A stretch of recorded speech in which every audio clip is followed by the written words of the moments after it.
Young hero Nikhil Siddhartha కెరీర్లోని అత్యంత భారీ బడ్జెట్తో పాన్ ఇండియా లెవెల్లో తెరకెక్కుతున్న పీరియాడిక్ డ్రామా స్వయంభూ. భరత్ కృష్ణమాచారి దర్శకత్వంలో వస్తున్న ఈ సినిమాలో నిఖిల్ సరసన సంయుక్త మీనన్, నభా నటేష్ నటిస్తున్నారు. కేజీఎఫ్ ఫేమ్ రవి బస్సూరు సంగీతం అందిస్తుండటంతో ఆడియోపై భారీ అంచనాలున్నాయి. అయితే ఈ సినిమా బాక్స్ ఆఫీస్ కంటే ముందే ఓటీటీ డీల్తో ఇండస్ట్రీని ఆశ్చర్యపరుస్తోంది. ప్రముఖ ఓటీటీ దిగ్గజం నెట్ఫ్లిక్స్ ఈ సినిమా కోసం ఒక వినూత్నమైన పర్ఫార్మెన్స్ బేస్డ్ ఒప్పందాన్ని ప్రతిపాదించినట్లు సమాచారం.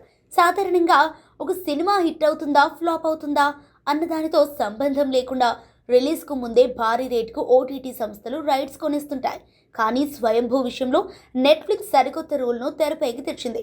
ఈ సినిమా థియేటర్లో ఎంత నెట్ కలెక్షన్ సాధిస్తుందో అందులో సరిగ్గా సగం మొత్తాన్ని డిజిటల్ రైట్స్ కింద నెట్ఫ్లిక్స్ చెల్లిస్తోంది. అంటే సినిమా బాక్స్ ఆఫీస్ వద్ద 100 కోట్లు వసూలు చేస్తే ఓటీటీ హక్కుల కోసం 50 కోట్లు దక్కుతాయి. ఒకవేళ వసూళ్లు 150 కోట్లు దాటితే ఆ మేరకు ఓటీటీ రేట్ కూడా భారీగా పెరుగుతుంది. ఇదొక రకంగా నిర్మాతలకు డబుల్ ప్రాఫిట్ లాంటిదే. కంటెంట్ మీద నమ్మకం ఉండి సినిమా బ్లాక్ బస్టర్ అయితే ఊహించని దానికంటే రెట్టింపు ఆదాయం వస్తుంది. సో అదే సినిమా ఆశించిన స్థాయిలో ఆడకపోతే ఓటీటీ ఆదాయం కూడా తగ్గుతుంది.